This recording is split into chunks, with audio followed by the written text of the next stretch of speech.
আপনারা তো কম বেশি সবাই জানেন বাংলাদেশের বর্তমান অবস্থা কি।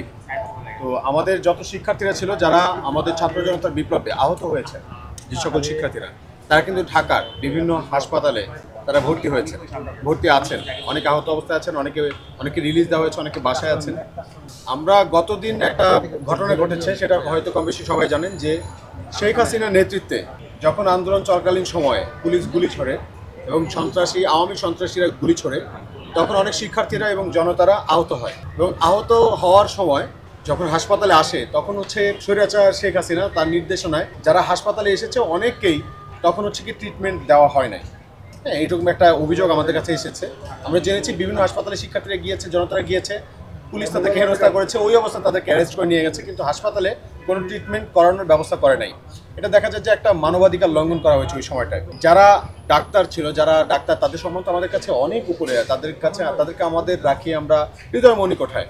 ডাক্তারদের সমান আমাদের কাছে এমন কিছু ডাক্তার ছিল যারা শেখ হাসিনার যে দল, সেই দলীয় লেজুর ভিত্তিক রাজনীতি করার মাধ্যমে তারা তাদের যে ডাক্তারের যে মর্যাদা, ডাক্তারের যে মহত্ব, এই মহত্বটাকে নষ্ট করেছে।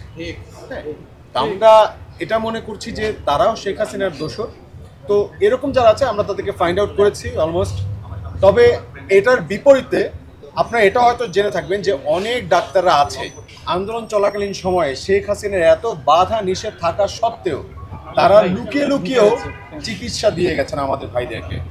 তাদের প্রতি আমাদের সম্মান, তাদের প্রতি আমাদের স্যালুট। সেই আজকে এখানে আসা সেই সকল ডাক্তার ভাই বোন যারা আমাদের আহত শিক্ষার্থী এবং ছাত্র জনতাকে, যারা ওই সময় শেখ হাসিনা এবং পুলিশি বাধা থাকা সত্ত্বেও তাদেরকে চিকিৎসা দিয়েছেন, তাদের প্রতি আমরা শ্রদ্ধা জানিয়ে আজকে তাদেরকে আমরা ফুলের সংবর্ধনা বা শুভেচ্ছা জানাতে আজকে এখানে এসেছি।